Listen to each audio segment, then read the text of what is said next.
السلام علیکم ورحمۃ اللہ وبرکاتہ نحمده ونصلی علی رسولہ الکریم اما بعد فاعوذ باللہ من الشیطان الرجیم بسم اللہ الرحمن الرحیم رب اشرح لی صدری ویسر لی امری واحلل عقدۃ من لسانی یفقہوا قولی۔ ہم نے خیرخواہی کے بارے میں پڑھا کہ دین سراسر خیرخواہی کا نام ہے، اللہ کے لیے، اس کے رسول کے لیے، اس کے کتاب کے لیے، اس کے دین کے ائمہ کے لیے اور مومنوں کے لیے، یعنی اس کے ماننے والوں کے لیے۔ اور ہم نے اس کی وضاحت بھی پڑھی کہ اللہ کے لیے خیرخواہی کا مطلب کیا ہے، رسول کے لیے خیرخواہی کیسے کی جاتی ہے، کتاب کی خیرخواہی کیا ہوتی ہے، ائمۃ المسلمین کی اور عامتہم کی کیسے ہوتی ہے۔ تو ہم نے ائمۃ المسلمین کی خیرخواہی کے بارے میں تھوڑی سی ڈسکشن کی تھی، اگر آپ کو یاد ہو ذرا نکالیے، پھر اس میں کیا لکھا ہوا آپ نے ڈیٹ کے ساتھ نکالیے۔ ائمۃ المسلمین کی خیرخواہی کیسے کی جاتی؟ کوئی بات یاد ہو آپ کو؟ اچھے کاموں میں مدد، ٹھیک ہے، خیر اور بھلائی کے کاموں میں تعاون اور مدد، اور اس سے پہلے معروف میں اطاعت، یعنی جو نیکی کے کام وہ کر رہے ہوں اور نیکی کے کاموں کا وہ حکم دے، کیونکہ لیڈر کو مختلف چیزوں میں رہنمائی کرنی ہوتی ہے عوام کی، تو پھر ان کی خیرخواہی کیا ہے کہ جو بھلائی کے کام کہیں وہ کیے جائیں۔ اور اگلا پوائنٹ تھا کہ بھول اور غلطی ہو جائے تو یاد دہانی کرائی جائے، کوئی بھول جائے تو کیا کرانا چاہیے؟ یاد کرا دینا چاہیے، غلطی کر دے تو اصلاح کر دینی چاہیے، اور ان کی ذمہ داریاں ادا کرنے میں ان کی مدد کرنی چاہیے۔ اور کیا کرنا چاہیے؟ یہ میں آپ کے دراصل نوٹس پڑھوا رہی ہوں آپ سے کہ آپ کیا لکھتے ہیں، کیونکہ سن کے تو باتیں یاد نہیں رہتی۔ قلم کا استعمال اسی لیے ضروری ہے کہ ریمائنڈر ہو، جب کبھی دوبارہ خود پڑھیں ان ابواب کو یا کسی کو پڑھائیں تو یہ باتیں پھر سے ہمیں ڈھونڈنی نہ پڑے۔ اس کے علاوہ کچھ ہو تو ٹھیک، ورنہ جو ہے اس سے فائدہ اٹھائیں۔ اسلام میں لیڈرشپ کا کانسیپٹ جو ہے وہ پاور حاصل کرنا نہیں، بلکہ دراصل ذمہ داری نبھانا ہے، دوسروں کی خیرخواہی کرنا ہے، دوسروں کی خدمت کرنا ہے، مدد کرنا ہے۔ اسلام میں لیڈر کون ہوتا ہے؟ خادم ہوتا ہے، یعنی لیڈرشپ پاور سمبل نہیں ہوتا بلکہ خدمت کا سمبل ہوتا ہے۔ اور پھر میں نے یہ بھی بتایا تھا آپ کو کہ ائمہ کی اقسام کتنی ہوتی ہیں، لیڈرز کس کس چیز میں لیڈرز ہوتے ہیں۔ مثلا ایک خلافت ہوتی، خلیفہ ہوتا ہے، اسٹیٹس مین ہوتا ہے، اور لیڈرشپ صرف اسٹیٹس مین کے لیے نہیں ہوتی۔ اسلام میں لیڈرشپ اس کے علاوہ بھی مختلف کاموں میں ہو سکتی ہے، اور وہ کون سے ہیں؟ مثلا امامت، جیسے مسجد میں نماز کا جو امام ہے، نماز کرانے والا، وہ بھی کیا ہے؟ دراصل لیڈر ہے۔ اب وہ اصل میں ایک بہت بہترین معیار ہے، اس سے آپ بہت کچھ سیکھ سکتے ہیں جب وہ نماز لیڈ کر رہا ہوتا ہے۔ یعنی آپ دیکھیے کہ اسلام میں درست لیڈرشپ کی اور اس ذمہ داری کی کتنی اہمیت ہے کہ نماز جیسے فریضے کو اس سے باندھ دیا گیا ہے، ہر روز 5 دفعہ پریکٹس کرائی جاتی ہے لیڈرز کی خیرخواہی کی، اور پھر وہ عوام کی خیرخواہی کا رول جواب میں جو پلے کرتا ہے۔ تو اس میں آپ دیکھیے کہ امام جو ہے اس کی پیروی کی جاتی ہے، اس کو فالو کیا جاتا ہے، اس سے آگے نہیں بڑھا جاتا۔ وہ غلطی کرتا ہے تو کیا کرتے ہیں؟ پیچھے سے اس کو یاد کراتے ہیں۔ اچھا، اور کیا کرتے ہیں؟ نمازی کی لیڈرشپ کو دیکھیے نا، وہ ایکٹ کرتا ہے اور پیچھے والے اس کو دیکھ کے پھر اس کے مطابق ایکٹ کرتے ہیں، اور ٹیم ورک بھی ہوتا ہے، اس میں مل جل کر سب ایکشنز کیے جاتے ہیں۔ اور لیڈرشپ کہاں کہاں ہوتی ہے؟ نماز کے علاوہ گھر کا سربراہ بھی لیڈر ہوتا ہے، ماں بھی لیڈرشپ کے رول میں ہوتی ہے، اور استاد بھی لیڈرشپ کا رول ادا کر رہا ہوتا ہے۔ علماء جو ہوتے ہیں، جو دینی اور ذہنی رہنمائی کر رہے ہوتے ہیں، وہ بھی لیڈرز ہوتے ہیں۔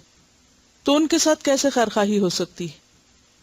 ان کے نیک کاموں میں مدد کی جائے، جو ان کی اچھی چیزیں ہیں ان کا ذکر کیا جائے، جو ان کی غلطیاں ہیں ان کے اوپر ان کو تو اصلاح کے لیے کہا جائے، لیکن ان کو نشر نہ کیا جائے۔ ان کی ذمہ داریوں کو بانٹنا چاہیے، ان کے بارے میں حسن ظن رکھنا چاہیے۔ اور مومن نصیحت بھی کرتا ہے اور تنقید بھی کرتا ہے، لیکن تعیب نہیں کرتا. یعنی تعیب کیا ہوتی ہے؟ عیب لگانا، عیب جوئی کرنا. اور خیر خواہی کیا ہوتی ہے؟ عزت و احترام دینا، یہ بھی اسی میں آتا ہے. اب عام مومنوں کے لیے خیر خواہی، ہر ایک کے لیے خیر خواہی، اس میں کیا کیا چیزیں آتی؟ اب ذرا تھوڑی دیر کے لیے ذہنی طور پر سوچئے کہ آپ کے دائیں بائیں جو لوگ بیٹھے ہوئے ہیں، یا آپ کے گھر میں ہیں، یا ورک پلیس پہ، یا کہیں بھی، یا جو آپ راستے میں جا رہے ہوتے ہیں سڑک پر تو لوگ آپ کو دائیں بائیں دکھتے ہیں. تو سارے انسانوں کی بھلائی اور پھر اہل ایمان کی بھلائی آپ کیسے کر سکتے ہیں؟ ان کے ساتھ خیر کیسے ہو سکتی؟ سلام کرنا دعا ہے، دعائے رحمت ہے، دعا دینا. اور کسی بوڑھے بیمار شخص کے لیے آگے بڑھ کر دروازہ کھول دینا، ان کا سامان اٹھا لینا، ان کی مدد کرنا، اور تکلیف دہ چیزوں کو راستے سے ہٹا دینا. یعنی دنیاوی تکلیفوں کو دور کرنا اور ان کے کاموں میں سہولت پیدا کرنا، فیسیلیٹیٹ کرنا. لیکن سب سے بڑی خیر خواہی کسی بھی انسان کی یہ ہے کہ اس کی آخرت کو سنوارنے کے لیے کوشش کی جائے، فکر کی جائے. خواہ وہ آپ کی اپنی اولاد ہو، خواہ وہ آپ کے رشتہ دار ہوں، کوئی بھی ہو. اگر آپ کسی کو سونے کا نوالا بھی کھلا رہے ہیں نا، اور آپ کو اس کی آخرت کی فکر نہیں، تو آپ نے اس کے ساتھ سچی خیر خواہی نہیں کی. کیا فائدہ کہ اگر آپ اسے چند روزہ زندگی کے لیے تو فائدہ پہنچا رہے ہیں، اس کے جسم کو، اس کے ذہن کو، اس کی ضروریات میں اس کے کام آ رہے ہیں، لیکن اگر الٹیمیٹلی اس کا ٹھکانہ جہنم ہے تو آپ نے کیا خیر خواہی کی؟ اس کی کوئی خیر خواہی نہیں کی. تو اصل خیر خواہی کسی بھی انسان کی کیا ہے کہ اس کی آخرت کی فکر کی جائے، اس کو ہمیشہ کی مصیبت میں پڑنے سے بچا لیا جائے. اسی لیے پھر امر بالمعروف اور نہی عن المنکر بھی کیا ہے؟ دراصل خیر خواہی کی ایک قسم ہے. تو ایسی بات کرنا کسی کے لیے، ایسی راہ دکھانا کسی کو، ایسی تعلیم دینا کسی کو جس سے اس کی ہمیشہ کی بھلائی حاصل ہو، یہ سب سے بڑی خیر خواہی ہے. پھر اسی طرح کسی کو دنیا یا آخرت کا کوئی نقصان پہنچ رہا ہو تو اس سے بچانا، اچھا مشورہ دینا، جو چیز کسی کے لیے فائدہ مند ہو سکتی ہے اس کی طرف دھیان دلانا اس کا کہ تم یہ کام کر لو، یہ تمہارے لیے زیادہ اچھا ہے.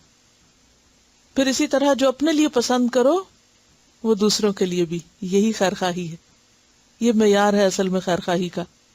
دوسرے کی جان، مال، عزت کی حفاظت کرنا، سامنے بھی اور پیچھے بھی، نرمی اور محبت کا سلوک کرنا. اور اسی طرح کچھ منفی چیزوں سے بچنا، مثلا کسی کو دھوکہ نہیں دینا، یا کسی کے خلاف کوئی سازش میں شریک نہیں ہونا، یا کوئی اگر کسی کے خلاف پیچھے سے اس کو نقصان دینے کی کوشش کر رہا ہے تو اس کو روکنا. یہ ساری چیزیں خیر خواہی میں آ جاتی ہیں. پردہ پوشی کرنا، کسی کے عیب ڈھانکنا، اور مصیبت کے وقت صبر کی تلقین کرنا، دکھ درد میں کام آنا، نصیحت طلب کرے تو نصیحت کرنا، انکریج کرنا، غائبانہ طور پہ دعا کرنا، زندہ ہو تب بھی، مر جائے تو اس سے زیادہ. یعنی کسی لالچ اور کسی غرض یا کسی گمان کے بغیر دوسرے کی یعنی ایک طرفہ طور پر اچھائی سوچنا. کوئی اچھا کرے تب بھی اور نہ کرے تب بھی اس کے لیے اچھا ہی سوچنا.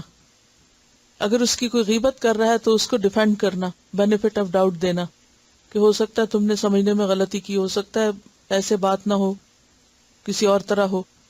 یعنی غائبانہ طور پر اس کی پیٹھ پیچھے اس کی مدد کرنا. غلطی کرے تو اصلاح کرنا، امر بالمعروف اور نہی عن المنکر بھی اسی میں آ جاتا ہے.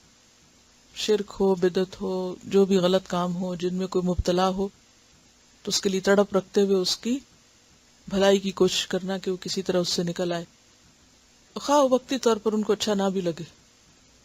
کوئی نیکی کا موقع ہو، کوئی دین دنیا کے فائدے کی چیز ہو، دنیاوی فائدے بھی ہوں تو بھی ان کی رہنمائی کرنا کہ یہ چیز یہاں زیادہ بہتر ملتی ہے، یہ چیز یہاں زیادہ بہتر ہو سکتی ہے. کسی کو اچھا پڑھنے کا مشورہ دینا، دنیاوی ڈگری کے لیے بھی. اگر آپ کسی خاص فیلڈ میں ماسٹر ہیں تو آپ دوسرے کی بھی بہتر رہنمائی کر سکتے ہیں. جن چیزوں کا آپ کو تجربہ ہے، علم ہے، اس کی روشنی میں دوسرے کی راہیں آسان کرنا. یہ سب کچھ اس وقت ہو سکتا ہے جب انسان کے اندر ایک اسٹرانگ قسم کی موٹیویشن ہو، سیلف موٹیویٹڈ ہو. اس کے بغیر یہ سب ہو نہیں سکتا.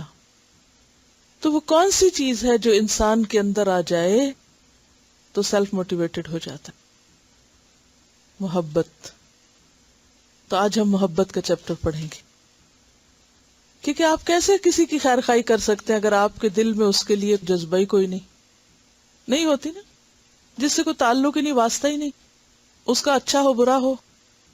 محبت جو ہے وہ انسان کے اندر حرکت پیدا کر دیتی ہے، کام کرنے کی طاقت پیدا کر دیتی، ایک دھن اور ایک شوق لگا دیتی، اور اس سے بڑے بڑے بھاری کام، مشکل ترین کام آسان ہو جاتے ہیں. تو سب سے پہلے ہم لفظ الحب کا روٹ، اس کے معنی، اس کی ڈیفینیشن کے بارے میں پڑھیں گے. حب یحب، باب ضرب یضرب سے اس کا مصدر حبن وحبن آتا ہے، اور لفظی معنی ہوتا ہے رغبت کرنا، کسی چیز کی طرف مائل ہونا. حابہ سے محابتن، باہم محبت کرنا ایک دوسرے سے، اور احبہ باب فعل میں محبت کرنا، احب یحب سے، اور یحب کا لفظ عام طور پر استعمال ہوتا ہے، یحبہم و یحبونہ. اسی سے پھر محب محبت کرنے والا، اور محبوب جس سے محبت کی جاتی. اسی مادے سے لفظ استحبہ آتا ہے باب استفعال میں، استحبہ ترجیح دی، اچھا سمجھا. اسی مادے سے لفظ حبتن ہے، دانا. اور لفظ محبت استعمال ہوتا ہے عربی میں، اور محبت بھی کہا جاتا ہے. اور محبت کا معنی ہوتا ہے مرغوب چیز کی طرف، پسندیدہ چیز کی طرف طبیعت کا میلان، جھک جانا. ہا با با کا جو مادہ ہے، اگرچہ اس کا بنیادی معنی رغبت، محبت، میلان، کسی چیز کی طرف جھکاؤ ہے، لیکن اس مادے سے 5 معنی نکلتے ہیں، اس روٹ سے 5 معنی نکلتے ہیں. نمبر 1 الصفاء والبیاض. صفا کس کو کہتے ہیں؟ صفائی کو، اور بیاض سفیدی کو.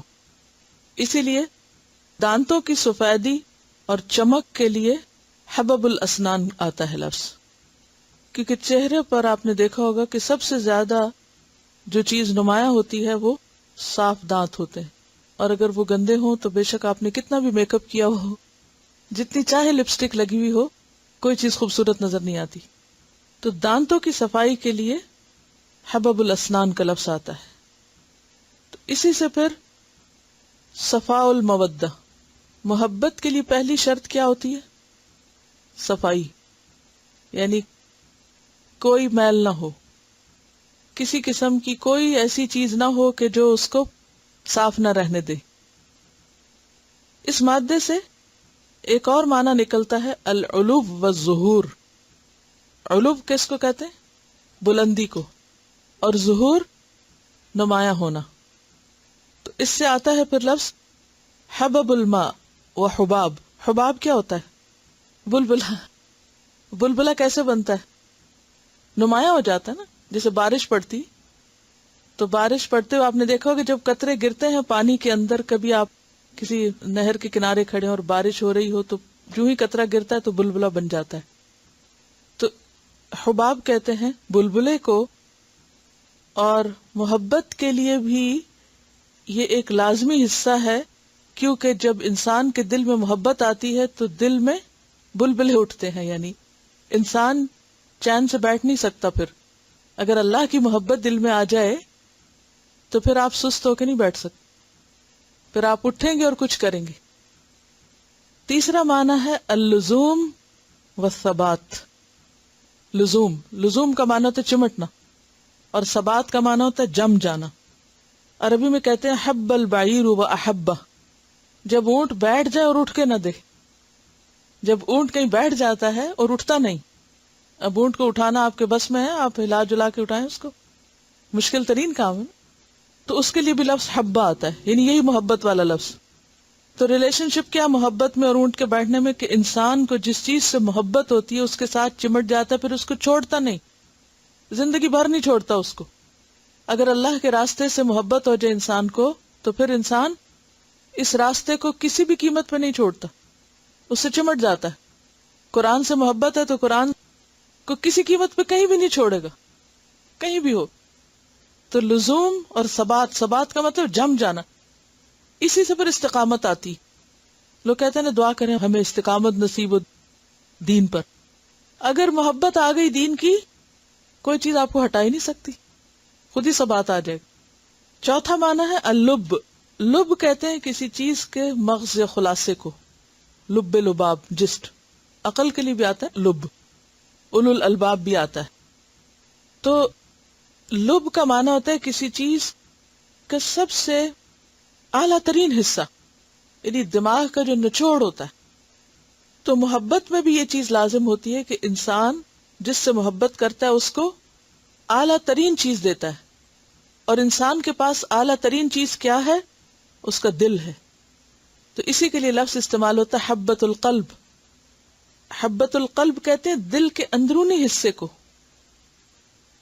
اور اسی سے لفظ حبہ دانے کے معنوں میں ہے، کیونکہ ایک دانہ یا بیج جو ہوتا ہے اس میں پورا درخت سمٹا ہوا ہوتا ہے، نچوڑ ہے نا اس کا.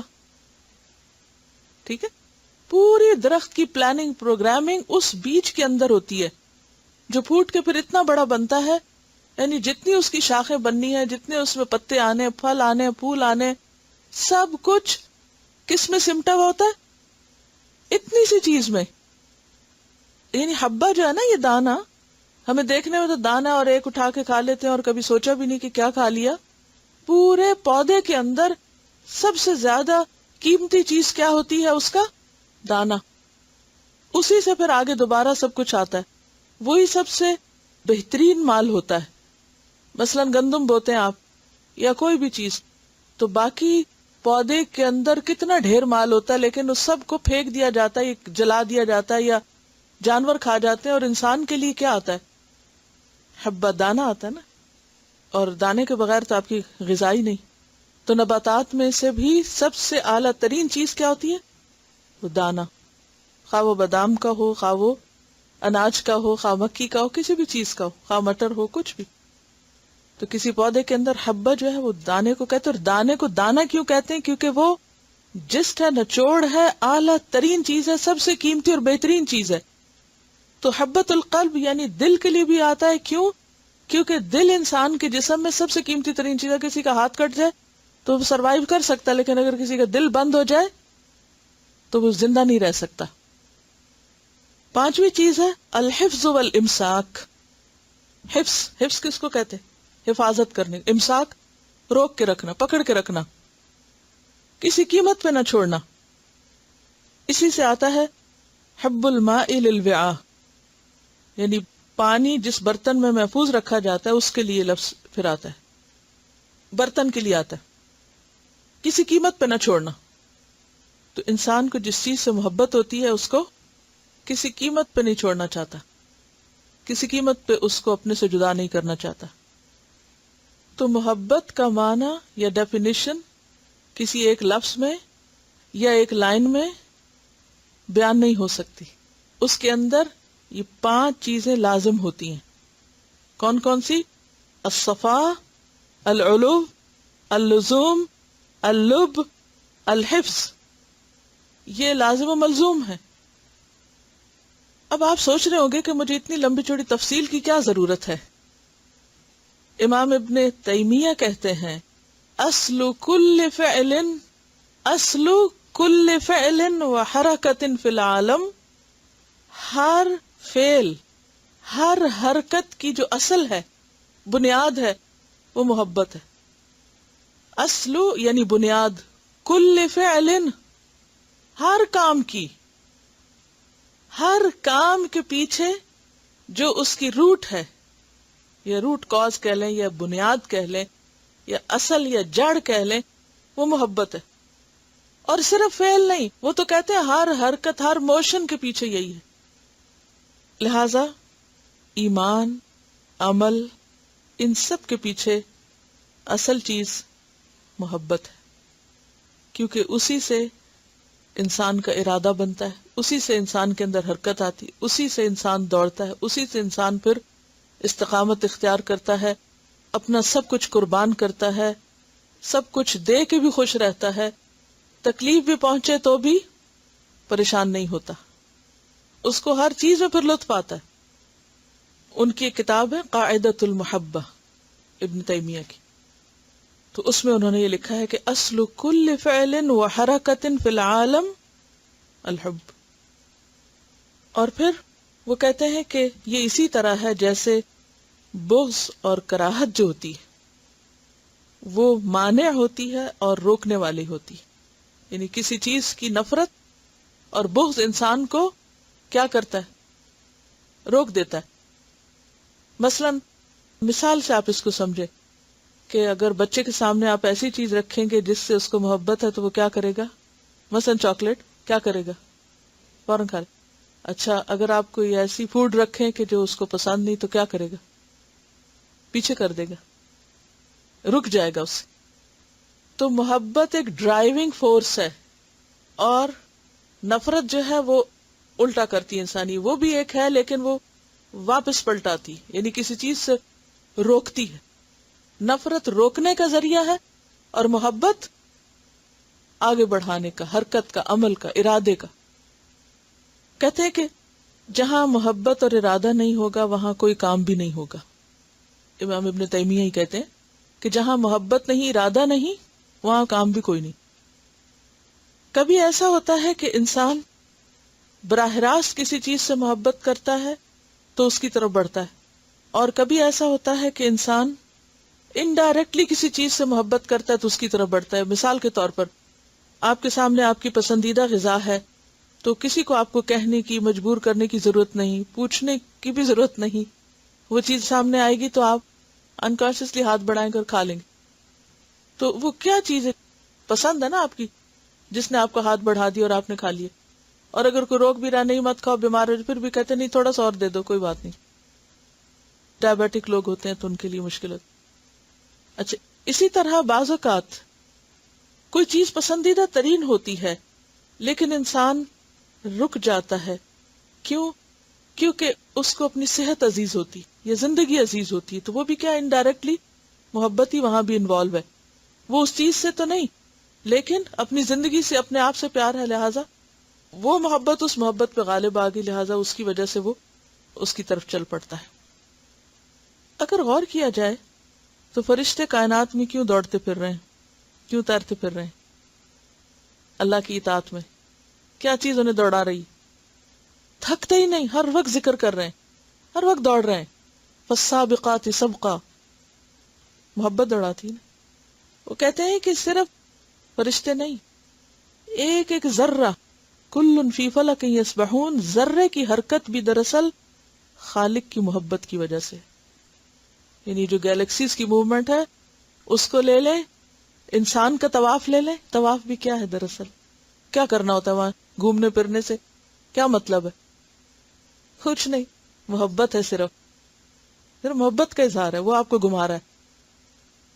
پھر اسی طرح ایک ذرہ بھی، یعنی ایک ایٹم جو ہے اس کے اندر کی بھی جو حرکت ہے وہ بھی بنیادی طور پر وہ اطاعت ہے، اور وہ اطاعت اس محبت کی وجہ سے آئی جو خالق کے ساتھ ہے. انسان کے اندر بھی کسی نیک کام کے کرنے کی صحیح معنوں میں دوڑ آ نہیں سکتی جب تک کہ محبت نہیں اترتی. صحابہ کرام اور ہم میں فرق کیا تھا؟ ان کو اللہ سبحانہ و تعالیٰ سے ایسی محبت تھی کہ انہوں نے اس کی خاطر ہر چیز دے دی، سب کچھ چھوڑ دی. نبی صلی اللہ علیہ وسلم سے ایسی محبت تھی جو ان کے والدین، اولاد، ہر چیز سے غالب تھی، لہٰذا ان کے اشارے پہ دوڑتے تھے، ہر چیز پیچھے رہ گئی، دنیا کو تبدیل کر دیا. کام ہو نہیں سکتا جب تک کہ اس کام سے محبت نہ ہو. یعنی کام جو ہے وہ صرف کسی سکل کی وجہ سے نہیں ہوتا، بظاہر کسی لالچ یا غرض سے ہی نہیں ہوتا، اس کے لیے پیشن کا ہونا ضروری. دین کا کام جو ہے وہ کیا طلب کرتا ہے انسان سے؟ اللہ کی عبادت کیا طلب کرتی ہے؟ نیک عمل کیا طلب کرتا ہے؟ اس کو بنیاد میں کیا چاہیے؟ اللہ کی محبت چاہیے. اور اگر وہ نہیں تو بے روح ہے. محبت جو ہے دل کو جگا دیتی ہے، دل کی غذا ہے، اسی طرح ایمان اور عمل کی بھی روح محبت میں ہے. اگر اطاعت کر رہے ہیں اور محبت نہیں تو وہ کیا ایک بوجھ ہے. جو نماز محبت کے بغیر آپ پڑھتے ہیں اللہ کی، وہ کیسی پڑھتے ہیں؟ وَإِنَّهَا لَكَبِيرَةٌ إِلَّا عَلَى الْخَاشِعِينَ. کیونکہ محبت ہی خشوع لاتی ہے، محبت ڈر لاتی ہے نا. ورنہ تو نماز بوجھ ہے، روزہ بوجھ ہے، صدقہ خیرات تاوان ہے، چٹی ہے، جرمانہ ہے. منافقین کی مصیبت کیا تھی؟ محبت ہی تو نہیں تھی. یہی فرق تھا نا. فی قلوبہم مرض، وہاں مرض تھی. وہ مرض کس چیز کی تھی؟ دنیا کی محبت کی تھی، جو اللہ کی محبت پہ چھائی ہوئی تھی. لہذا وہ جنگ کے لیے نکلنا، جہاد کے لیے جانا، کوئی کام کرنا ان کے لیے مصیبت تھی. اذا قاموا الی الصلاۃ قاموا کسالى. خرچ کرتے ہیں تو دکھاوے کے لیے، کوئی کام سیدھا نہیں، کیونکہ سچی محبت نہیں. اور جب صحابہ کرام کی زندگی ہم دیکھتے ہیں تو وہاں ہر چیز اعلیٰ درجے کی. کیوں؟ کیونکہ محبت ہے اندر، دل جاگے. جب دل جاگتا ہے نا تو انسان باشعور ہو جاتا ہے، اسے وہ نظر آنے لگتا ہے جو دوسرے کو نہیں. ماں کو اپنے بچے کی وہ چیزیں کیوں نظر آتی ہیں جو کسی دوسرے کو نہیں، حتیٰ کہ باپ کو بھی نہیں نظر آتی. محبت کے درجے میں فرق ہے نا. تو جتنی زیادہ شدید محبت کسی سے ہوتی اتنی زیادہ معرفت ہوتی ہے. تو لوگ کہتے ہیں نا کہ اللہ کی معرفت کیسے حاصل ہو، اس کے پیچھے بھی محبت ہی ہوتی ہے.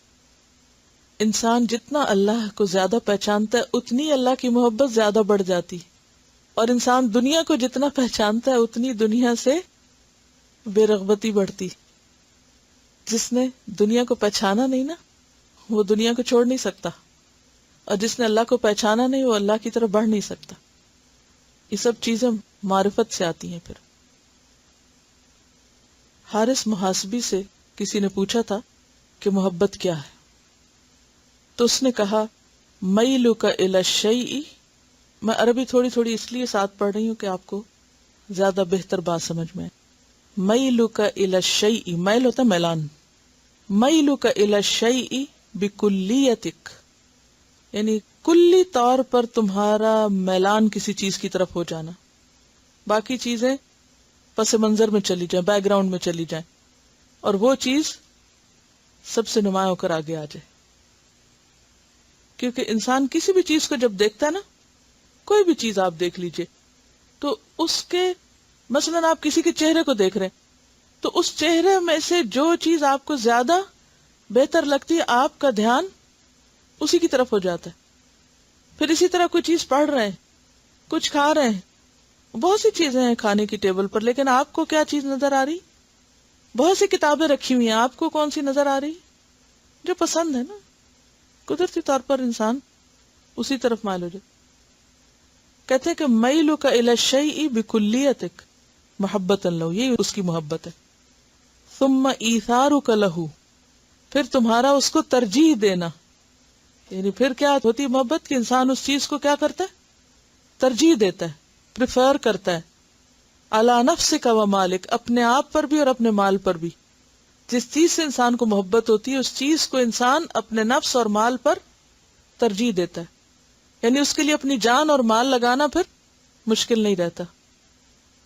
اسی لیے صحابہ کرام کو آپ دیکھیے کہ اللہ کی راہ میں ان اللہ اشتری من المؤمنین انفسہم و اموالہم بان لہم الجنہ. یہ محبت ہی کی وجہ سے تھا کہ بڑی چیز کی خاطر انہوں نے اپنی جان اور مال تک کو بھی بیچ ڈالا. ثم موافقتک لہ سرا و جہرا، پھر تمہارا اس سے موافقت کرنا چھپ کر بھی اور جہری طور پر بھی. کیا مانے؟ یعنی آپ کہیں بھی ہو، لوگوں کے بیچ میں ہو یا چھپ کر بیٹھے ہو، آپ کا دل اور رجحان کدھر ہوگا؟ اللہ ہی کی طرف ہوگا، اسی چیز کی طرف ہوگا جس سے آپ محبت کرتے ہوں گے. ثم علمک بتقصیرک فی حبہ، اور یہ بڑا ہی انہوں نے نازک ایک معیار دیا ہے کہ تمہیں پھر اس کے بارے میں اپنی کوتاہی کا بھی بہت جلد پتہ چل جاتا ہے. جیسے عمر رضی اللہ تعالیٰ عنہ کے بارے میں بتایا تھا نا کہ وہ کسی سے دھوکہ نہیں کھاتے تھے حتیٰ کہ اپنے آپ سے بھی. یعنی الٹیمیٹلی انسان اپنی کوتاہیاں اور اپنی کمیاں اور اپنی غلطیاں وہ بھی دیکھنے لگتا ہے. کہاں غلطی کی میں نے. یعنی اس قدر باشعور بنا دیتی ہے انسان کو یہ محبت کہ وہ باریک چیزیں نظر آنے لگتی ہیں کہ جو عام طور پہ نظر نہیں آتی. ثم علمک بتقصیرک، تقصیر ہوتا ہے نا کمی کوتاہی کرنا، فی حبہ، کیونکہ جب آپ اپنی کسی محبوب چیز میں کوئی کمی کر دیتے ہیں نا تو فوراً آپ کو احساس ہوتا ہے کہ آپ نے غلط کیا، غلطیاں پتہ چلنے لگتی ہیں. یعنی محبت ایک ایسی چیز ہے کہ جو آپ کو صرف یہ نہیں بتاتی کہ کیا کرو، وہ آپ کو یہ بھی بتاتی کہ آپ کیا نہیں کر رہے، کہاں کمی کر دیا آپ نے. حق تو یہ کہ حق ادا نہ ہوا، پھر انسان کبھی بھی مطمئن ہو کے نہیں بیٹھتا کہ میں نے بہت کچھ کر لیا. اس کو چین ہی نہیں آتا، کہتا ابھی کچھ کیا ہی نہیں، ابھی تو اور کرنا چاہیے تھا. یعنی اس کا دل بھرتا ہی نہیں نیکی اور خیر اور بھلائی کے کاموں سے، حریص ہو جاتا ہے پھر اس پر. اور پھر آپ دیکھیے کہ اس کے روٹ کو آپ دیکھیے، اس کے حروف کو آپ دیکھیے، ہا با با. ہا جو ہے حلق ہے، مخرج اس کا ہا، اور با شفویہ نہائیہ، یعنی منہ سے نکلنے والا آخری مخرج ہے. میم اور با میں بھی فرق ہے نا. تو محبت جو ہے اس میں ایکسٹریمز بھی ہوتی ہیں، یعنی ابتدا اور انتہا دونوں ہے اس میں. یعنی ایک طرف ابتدا ہے اور دوسری طرف انتہا ہے. عربی زبان جو ہے اس کے اندر اتنی ڈیپتھ ہے کہ میں جب صبح ڈکشنری کھولی اور پھر اس سے آگے اور پھر مادے کے حروف کے جو مخارج تھے اس پر، تو حیرت ہوتی ہے کہ واقعی الہامی زبان ہے. اللہ نے اس کو ایسے ہی منتخب نہیں کیا اپنی کتاب کے لیے. اب آپ دیکھیے کہ اگر آپ امام ابن تیمیہ کی وہ بات دوبارہ دہرائیں کہ اصل کل فعل وحرکت فی العالم، اصل کل فعل وحرکت فی العالم، ہر کام اور حرکت کی بنیاد محبت. کسی سے کوئی کام کرانا ہے، اسے اس چیز کی محبت ڈال دو، اور جب ایک دفعہ محبت دل میں آ گئی تو پھر آپ کا کام ختم، پھر وہ اپنا رستہ خود تلاش کر لے گا. اور اگر وہ نہیں آئی نا، وہ جھوٹی ہے، تو آپ کسی کے سر پہ کھڑے ہو کر آپ اس سے کچھ نہیں کرا سکتے. انما انت مذکر لست علیہم بمسیطر. ہمارے بچے کیوں نہیں اٹھ جاتے ایک ہی دفعہ کہنے سے نماز کے لیے، بلکہ کہے بغیر کیوں نہیں اٹھتے؟ کیونکہ ابھی وہ محبت نہیں آئی نا. اللہ کی وہ محبت، اس کا مزہ نہیں چکھا کہ جو جگا دے. کیوں کچھ لوگوں کو تہجد بالکل بھاری نہیں لگتے، شوق سے اٹھ جاتے. کیا چیز اٹھاتی ہے بغیر الارم کے؟ محبت اٹھاتی ہے نا. بچوں کو جن چیزوں کا شوق ہوتا ہے آپ دیکھیں اس کے لیے کیسے راستے بناتے ہیں. جو گیمز ان کو اچھی لگتی ہیں، جو کھانے کی چیزیں اچھی لگتی ہیں، جو بھی ان کی پسند کی چیز ہے، کیا آپ کو کہنے کی، یاد دلانے کی ضرورت ہوتی ہے کہ یہ اٹھ کے کر لو؟ نہیں، خود ہی کرتے ہیں. تو اصل کل فعل وحرکہ، ہر موٹیویشن یہیں سے آتی. تو اللہ کی عبادت کا جو فریضہ ہم پر ڈالا گیا ہے، وما خلقت الجن والانس الا لیعبدون، تو یہ بھاری کام ہے، بھاری فریضہ ہے. جب تک اللہ کی محبت نہیں آتی یہ فریضہ ادا نہیں ہو سکتا. یعنی اللہ نے ہم کو اپنی عبادت کے لیے پیدا کیا ہے، ہمارا اپنے خالق سے ایک تعلق ہے، ہم اس کی مخلوق ہیں.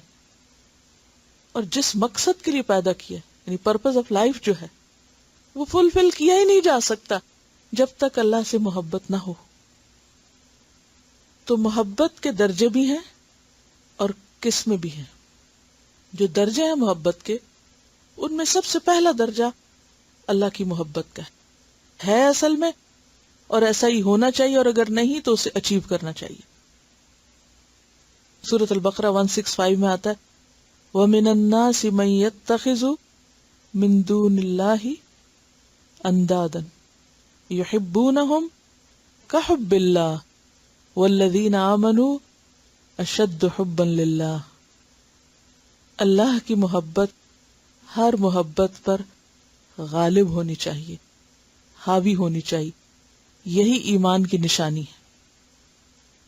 اللہ کی محبت دوسری محبتوں کی نفی نہیں کرتی، یا ان کو ختم نہیں کر دیتی، یا کنڈیم نہیں کرتی. اگر وہ حدود کے اندر ہے. بات ترجیح کی ہے، اشد حبن کی ہے. تو اشد جو ہے سپرلیٹو ڈگری، یعنی وہ محبت سب سے ٹاپ پر ہوگی اور باقی اس کے نیچے ہوں گی. مثلا نبی صلی اللہ علیہ وسلم کو آپ دیکھیے کہ آپ کو اگر اپنی ازواج سے محبت ہے، آپ گھر پر ہیں، لیکن جو ہی اذان ہوتی ہے تو آپ کیا کرتے ہیں؟ ہر چیز چھوڑ کے اجنبی ہو کے آپ نماز کے لیے چل پڑتے. یہ نہیں کہا گیا کہ آپ اپنی ازواج سے محبت نہ کرنا یا آپ اپنی اولاد سے محبت نہ کرنا. اصل چیز کیا ہے؟ قل ان کان آباؤکم وابناؤکم واخوانکم وازواجکم وعشیرتکم واموال اقترفتموها وتجارۃ تخشون کسادها ومساکن ترضونها احب الیکم من اللہ ورسولہ وجہاد فی سبیلہ فتربصوا حتی یأتی اللہ بامرہ. تو سب سے بڑھ کر اللہ کی ذات، اس کے بعد نمبر 2 رسول اللہ صلی اللہ علیہ وسلم، اور اس کے بعد جہاد فی سبیلی، اس کے راستے میں جہاد، اس کے راستے پہ چلنے کی ایفرٹ. اور پھر اس کے بعد باقی چیزیں آتی ہیں، والدین آتے ہیں، اولاد آتی ہے، ازواج آتے ہیں. زین للناس حب الشہوات من النساء والبنین والقناطیر المقنطرة من الذهب والفضة والخیل المسومة والانعام والحرث. ان سب چیزوں کی محبت یہ اللہ نے دلوں میں ڈالی، اس کو نکالنے کے لیے نہیں کہا جا رہا. یہ محبتیں خوبصورت ہیں. ضرورت کس چیز کی ہے؟ کہ جب اللہ اور رسول کی محبت کی بات ہو تو یہ پیچھے چلی جائیں. اب چوائس کی بات ہے، ترجیح کی بات ہے، پرائرٹائز کرنے کی بات ہے. اور اگر یہی آپ کا امتحان ہے، اگر کسی اور کی محبت اس کی محبت پہ غالب آ جاتی ہے، فتربصوا، پھر دیکھو ذرا ہوتا ہے کیا. حتی یأتی اللہ بامرہ، پھر اللہ بھی اپنا فیصلہ لائے گا. تو اللہ، رسول، جہاد، اور پھر اس کے بعد جو زین للناس میں تفصیل آتی ہے ان چیزوں کی محبت. اگر کسی کے دل میں مال کی محبت ہی نہ ہو تو اس کو صدقہ خیرات کا لطف ہی کہاں سے آئے؟ کیونکہ ایک محبت کو دوسری کے لیے قربان کرنا ہے نا. بنی اسرائیل کے لیے آزمائش کیا ہوئی تھی؟ بچڑا. وَأُشْرِبُوا فِي قُلُوبِهِمُ الْعِجْلَ بِكُفْرِهِمْ. نافرمانیاں انسان کو اور چیزوں کی محبت میں شدید کر دیتی ہیں جو الٹیمیٹلی اللہ کی محبت سے دور لے جاتی ہیں. پھر یہ دنیا کی جو چیزوں سے محبت ہے، یہ دراصل ہمارے لیے ایک آزمائش ہے، ایک امتحان ہے. کس بات کا؟ کہ ہم ان کو ترجیح دیتے ہیں یا اس کے مقابلے میں کسی اور کو نمبر 1 پہ رکھتے ہیں. لن تنالوا البر حتی تنفقوا مما تحبون. کس کے لیے تنفقوا؟ اللہ کے لیے. کس کو؟ مما تحبون، محبتوں کی قربانی. اور پھر وہ حدیث میں بھی آتا ہے، حضرت انس سے روایت ہے صحیح بخاری کی، ثلاث من کن فیہ وجد حلاوت الایمان. 3 باتیں جس میں ہوگی اس نے ایمان کی حلاوت پالی، ایمان کا مزہ چکھ لی، ایمان کی مٹھاس پالی، ٹیسٹ آ گیا اس کو ایمان لانے کا، لطف آ گیا. ان یکون اللہ ورسولہ احب الیہ مما سواہما، کہ اللہ اور اس کا رسول باقی ہر چیز سے، ان 2 کے علاوہ ہر چیز سے بڑھ کر محبوب ہو جائے. وَأَن يُحِبَّ الْمَرْءَ لَا يُحِبُّهُ إِلَّا لِلَّهِ، اور یہ کہ انسان کسی انسان سے محبت نہ کرے مگر اللہ ہی کے لیے. اب یہ نہیں کہا کہ کسی انسان سے محبت نہ کرو، انسانوں کی محبت چھوڑ دو، یا انسانوں کی محبت نہیں ہونی چاہیے. ہونی چاہیے، لیکن کس کے لیے ہونی چاہیے؟ وہ اللہ ہی کے لیے ہونی چاہیے. اور تیسری چیز ان یکرہ، کہ انسان ناپسند کرے کفر کی طرف لوٹنے کو، جیسے اس بات کو ناپسند کرے کہ اس کے لیے آگ دہکائی جائے اور اس میں اس کو ڈالا جائے. ایسا ایمان سے کفر کی طرف جانا اس کے لیے تکلیف دہ ہو جائے. سفیان ابن عیینہ کہتے ہیں، جانتے ہیں سفیان ابن عیینہ کو؟ کون ہے؟ نام سنا؟ محدث ہیں بہت مشہور، امام فی الحدیث ہیں. سفیان ابن عیینہ کہتے ہیں واللہ لا تبلغوا ذروة هذا الامر حتى لا يكون شيء احب الیکم من اللہ. کہتے ہیں اللہ کی قسم تم اس کام کی بلندی کو نہیں پہنچ سکتے، یعنی دین کے ہائیسٹ لیول پہ نہیں پہنچ سکتے یہاں تک کہ نہ ہو کوئی بھی چیز تم کو محبوب اللہ سے، یعنی کوئی چیز تم کو اللہ سے بڑھ کے پیاری نہ ہو، کوئی بھی چیز، کوئی دوسری چیز اللہ سے بڑھ کر عزیز نہ ہو. یعنی ہم ہر دوسری چیز کو اللہ کی خاطر قربان کر سکیں، چھوڑ سکیں. پھر وہ اللہ کی محبت کا راز بتاتے ہیں. کیا بتایا ہوگا؟ کہتے ہیں وَمَنْ أَحَبَّ الْقُرْآنَ فَقَدْ أَحَبَّ اللَّهَ عَزَّ وَجَلَّ. جس نے قرآن سے محبت کی اس نے دراصل اللہ عز و جل سے محبت کی. یہ نشانی ہے، کیونکہ جس سے انسان محبت کرتا ہے سب سے پہلے اس کو یاد کرتا ہے، اور اللہ کی یاد کا بہترین طریقہ اس کا کلام ہے، کیونکہ اس سے بات کرنا چاہتا ہے نا. تو اللہ کا کلام کیا ہے؟ قرآن. کوئی دوسری چیز ہے ہی نہیں اس زمین پہ قرآن جیسی، کیونکہ یہ اللہ کا کلام ہے، باقی سب چیز اللہ کی مخلوق ہے. تو ترتیب کیا ہے محبتوں میں، یا درجے کیا ہیں؟ اوپر سے شروع کرتے ہیں. سب سے اوپر اللہ کی محبت، محمد صلی اللہ علیہ وسلم، جہاد فی سبیل، پھر باقی مخلوق جو بھی چیزیں ہیں. یعنی اس میں پھر وہ آیت زین للناس حب الشہوات من النساء والبنین والقناطیر المقنطرۃ.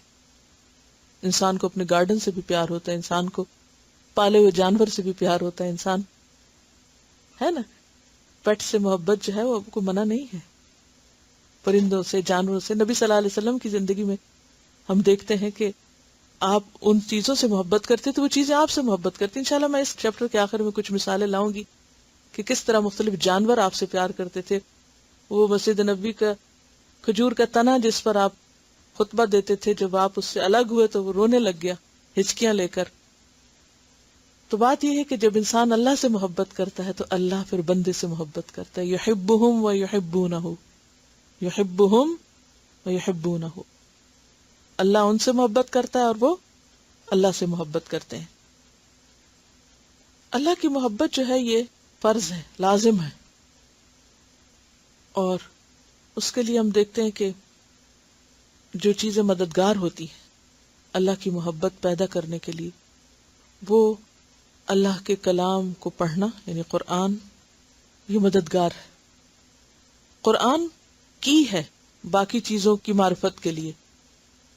اس کے بعد کائنات میں غور و فکر، اس کی کریشن میں غور و فکر. اب دیکھیے آپ کو اپنے بچے سے محبت ہوتی ہے، وہ الٹی سیدھی لکیریں لگا کے بھی کوئی چیز بنا دینا تو آپ اس کو اٹھا کے دیوار پہ لگا دیتے ہیں. کیوں؟ آپ کے لیے بہت امپورٹنٹ ہے. آپ سب نے ایسا کیا ہوگا، میں نے بھی ایسا کیا اپنے بچوں کی شروع کی جو لکھی ہوئی چیزیں اور فضول قسم کے بیکار سے کاغذ وہ بھی لگا لگا کے چیزوں میں رکھے کہ یہ پہلی دفعہ لکھا تھا اور یہ پہلی دفعہ چپکایا تھا. اور یہ کیوں کرتے ہیں؟ حالانکہ وہ آرٹ نہیں، کچھ نہیں. کیوں سنبھال کے رکھتے؟ محبت کرواتے کہ اس کی بنائی ہوئی چیزوں سے محبت ہوتی ہے. تو اللہ کی محبت پھر ہمیں توجہ دلاتی ہے اس کی کریشن کی طرف اور کائنات میں غور و فکر سکھاتی ہے، اور پھر وہ غور و فکر ہمیں مزید اللہ کی محبت کی طرف لے جاتا ہے. تو وہ ایک پھر سائیکل ہو جاتا ہے.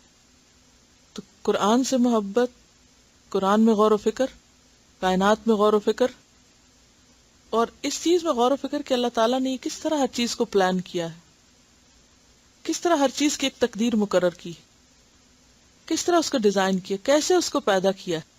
اس چیز میں غور و فکر اللہ کی محبت دلاتا ہے. اور یہ کوئی بہت بڑی بات نہیں ہوتی. اگر آپ چھوٹی سی بھی کوئی چیز کھا رہے ہیں نا، اب کھاتے ہوئے وقت کتنا لگ جاتا ہے نا. مثلا کھانے کی چیزوں میں، فروٹس میں سے مثلا کیلا جو ہے وہ ایک آسان ترین چیز ہے کھانے میں، یہ نہیں، پھر بھی ٹائم لگتا ہے نا اس کو منہ میں ڈالیں پھر چبائیں، پھر وہ اتنی دیر میں کیا کرے انسان. تو وہ پھر یہ وقت کس کام کے لیے؟ غور و فکر کے لیے. اور اس دیر میں بیٹھے بیٹھے آپ کو اللہ سے شدید محبت کا احساس ہو سکتا ہے اگر آپ واقعی اس کو کھانے میں غور و فکر کر رہے ہیں. صرف آپ اس کو دیکھیں، اس کا رنگ دیکھیں، اس کی خوشبو، اس کا مزہ، اس کا سائز، اس کی پیکنگ، ایک ایک چیز. صرف اتنی دیر ہی غور و فکر کر لیں جتنی دیر میں ایک کیلا کھا رہے ہیں. تو یہ غور و فکر آپ کے دل میں شکر بھی پیدا کرے گا اور اس کے ساتھ اس کی محبت بھی لائے گا. اور ایک ہے جانوروں کی طرح کھانا، دیکھ رہے ہیں ٹی وی اور کھا رہے ہیں، ہوش ہی نہیں کسی چیز کا. تو کوئی بھی وقت، یعنی جب دل میں محبت ہوتی ہے تو کوئی بھی وقت انسان پھر اللہ سے غافل نہیں ہوتا، اور ہر چیز میں اس کو تلاش کر لیتا ہے، ہر چیز میں اس کو ڈھونڈ لیتا ہے. چلتے پھرتے بیٹھتے غور کرتے، ہر طرف تو اللہ کی کریشن ہے، ہر طرف تو اس کی بنائی ہوئی چیزیں. چھوٹی چھوٹی چیزوں پر بھی آپ غور کرنا شروع کریں تو یہ ساری چیزیں الٹیمیٹلی آپ کو اس کی طرف لے جاتی. تو یہ ذریعہ بنتا ہے، اسباب بنتے اللہ کی محبت کے. اچھا، پھر اسی طرح یہ کہ اللہ سبحانہ وتعالیٰ کے جو نام ہیں، اسماء اور صفات ہیں، ان میں غور و فکر اس کی محبت کا ذریعہ بنتا ہے. اور جب انسان کے اندر اللہ کی محبت آتی ہے تو پھر اس کی کچھ نشانیاں نظر آتی ہیں. اور بعض نے تو یہ کہا ہے کہ محبت کی کوئی ڈیفینیشن نہیں، محبت بس خود اپنا وجود منوا لیتی ہے، وہ جب ہوتی ہے تو خود ہی نظر آ جاتی. یعنی وہ ایسی چیز نہیں ہے کہ جس کو آپ ڈیفائن کریں تو پتہ چلے گی. اس کا وجود یا اس کا موجود ہونا ہی اس کی تعریف ہے اور اس کی ڈیفینیشن. اب اگر اللہ کی محبت ہے دل میں تو انسان کی کچھ ایسی خاص نشانیاں ہوں گی، کچھ ایسی چیزیں ہوگی کہ جس سے آپ اپنا جائزہ لے سکتے ہیں کہ واقعی آپ کے اندر محبت ہے یا نہیں. چلیے کسی بھی چیز کی محبت سے آپ اس کو سمجھ سکتے ہیں. سب سے پہلی چیز کیا ہوتی ہے؟ جب کسی چیز سے محبت ہوتی ہے تو سب سے پہلے کیا ہوتا ہے؟ یاد. اس کی یاد. آپ کہیں بھی ہو وہ چیز آپ کو یاد آتی رہتی. مثلا ماں کہیں بھی ہو، سو رہی جاگ رہی، بچے کا خیال اس کو بھولتا نہیں، وہ لوگوں میں بیٹھی ہوئی کچھ کر رہی. تو جس سے اللہ سے محبت ہوتی ہے، اللہ کی یاد اس کے دل سے محو ہوتی نہیں. کہیں بھی ہو، کچھ بھی کر رہا ہو، کبھی تو وہ یعنی ڈومیننٹ ہوتی ہے اور کبھی کسی اور چیز کی مشغولیت میں ذرا پیچھے چلی جاتی ہے مگر غائب نہیں ہوتی. یہ اللہ کی محبت کی علامت ہے کہ دل اللہ کے یاد سے غافل نہیں ہوتا. پھر جب دل میں یاد ہوتی ہے تو پھر اس کا نتیجہ کیا نکلتا ہے؟ کلام میں خود ہی آ جاتی، باتوں میں. تو ذکر صرف قلبی نہیں ہوتا بلکہ لسانی بھی. جو ہی فرصت ملی زبان خالی نہیں رہ سکتی. اللہ کی تسبیح، اللہ کا ذکر، کچھ نہ کچھ منہ پہ آتا ہے. پھر اس کی کتاب سے محبت ہوتی، اس کے کلام سے محبت ہوتی، پھر اس کے رسول سے محبت ہونے لگتی. قل ان کنتم تحبون اللہ فاتبعونی یحببکم اللہ. تو وہ انسان خود رستہ پہ ڈھونڈتا ہے نا، اچھا پھر کدھر جاؤں، کس رستے پہ چلوں کہ اللہ تک پہنچوں؟ تو اللہ تعالیٰ بتا دیتے ہیں میرے رسول کے رستے پہ آ جاؤ چل کے، یہ ہے راستہ. پھر عبادت کا شوق لگ جاتا ہے، اچھے کاموں کا شوق لگ جاتا ہے، دل شکر سے معمور رہتا ہے. یعنی ہر وقت انسان کے دل کے اندر شکر ہی شکر کے جذبات ابلتے رہتے ہیں، وہ حباب اٹھتے رہتے ہیں، وہ بلبلے اٹھتے رہتے ہیں شکر کے. انسان کو نیک لوگوں سے محبت ہو جاتی، یعنی اللہ کے پیاروں سے محبت ہو جاتی. پھر اللہ کی ملاقات کا شوق لگ جاتا ہے، دنیا سے زیادہ آخرت کی یاد آنے لگتی. انا اخلصناہم بخالصۃ ذکر الدار. وہ حدیث بھی یاد ہے نا کہ جو اللہ سے ملاقات کرنا چاہتا ہے اللہ بھی اس سے ملاقات کرنا چاہتا ہے، اور جو اللہ سے ملاقات نہیں کرنا چاہتا اللہ بھی اس سے ملاقات نہیں کرنا چاہتا. یعنی دنیا سے بے رغبتی ہونے لگتی، دل نہیں لگتا، بس دل اٹھ جاتا ہے. بس ٹھیک ہے انسان کر رہا ہے جو کام کر رہا ہے، بس ٹھیک ہے مسافر ہیں، چند دن کی بات ہے، لیکن اصل گھر تو وہاں ہے نا. کیفیت اندر کی بدل جاتی، پرائرٹیز بدل جاتی، تنہائی سے محبت ہونے لگتی. یہ ایک خاص علامت ہے. کیوں تنہائی سے کیوں محبت ہونے لگتی؟ کہ انسان کہتا ہے ذرا میں لوگوں سے ہٹوں، ذرا کوئی نفل پڑھوں، کوئی قرآن پڑھوں، کوئی ذکر کروں، کوئی اچھا کام کروں، اللہ کو یاد کر کے روؤں اکیلے بیٹھ کے. یعنی خود بخود انسان پھر اسے دنیا کی محفلیں بہت خوش نہیں کرتی، وہ اس طرح انجوائے نہیں کرتا کہ گپ شپ اور لوگوں سے باتوں میں اور ہلے گلے میں. پھر انسان باوقار ہوتا ہے، غور و فکر کرتا ہے ایک خاص قسم کی سنجیدگی آتی ہے، یعنی اس کی جو دلچسپی کے معیار ہوتے ہیں وہ فرق ہو جاتے ہیں، چوائس بدل جاتی ہے، اس کے ایکشنز بدل جاتے ہیں، حال حلیہ بدل جاتا ہے، پوری زندگی تبدیل ہو جاتی، پورا پیراڈائم شفٹ ہو جاتا ہے، ترجیحات بدل جاتی ہیں. اور جب اللہ سے محبت ہوتی ہے نا تو اللہ کی خاطر ذلیل ہونے میں بھی کوئی غم دکھ نہیں ہوتا. اور آپ دیکھیے کہ جیسے حضرت عمر کا پڑھتے ہیں نا کہ جب ایمان لائے تو انہوں نے کہا کہ میں اب بتانا چاہتا ہوں لوگوں کو کہ میں مسلمان ہو گیا. باقی لوگ تو چھپائے ہوئے تھے ایمان.